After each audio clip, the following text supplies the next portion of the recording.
5ই আগস্টের পরে একটা অরাজক অবস্থার সময় আমাদের মন্দির পাহারার জন্য কিন্তু এই হুজুরের লোক আসছিল।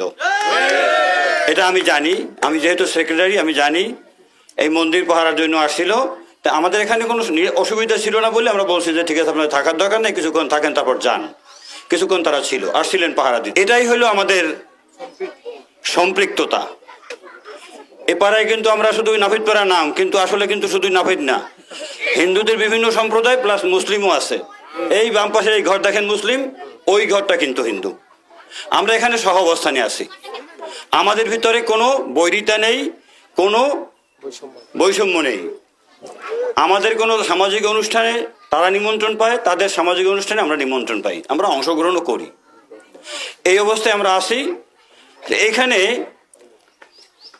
25 নম্বর ওয়ার্ডের আমরা ইতিপূর্বে বরিশাল 5 আসনের বিভিন্ন সংসদ সদস্য দেখেছি। আমরা চাই এবারে আমার একজন নতুন সংসদ সদস্যকে আমরা দেখতে চাই।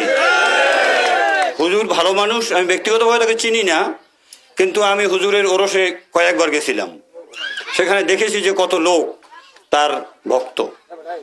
আমি কয়েকবারই গেছি, আমার চাকরির সুবাদে প্লাস বেড়াতেও গেছি। আমি চাকরির সুবাদে ওখানে গেছি। যাই হোক, আমরা এবার চাই হাত পা খামাখায় 12 তারিখে আমরা ভোট দেব, এই আশা করি।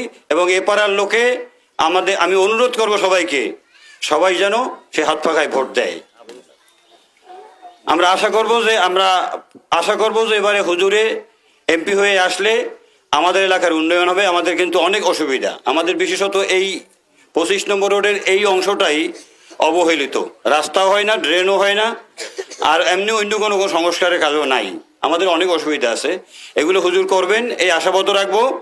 আর হুজুরকে আমি আহ্বান করব এই কর্তৃপক্ষকে যেন আমাদের প্রার্থী একবার আমাদের এলাকায় আসেন, আমাদের সাথে ব্যক্তিগতভাবে দেখা করেন এসে, তাহলে আমরা আরো বেশি উৎসাহিত হব। ধন্যবাদ সবাইকে।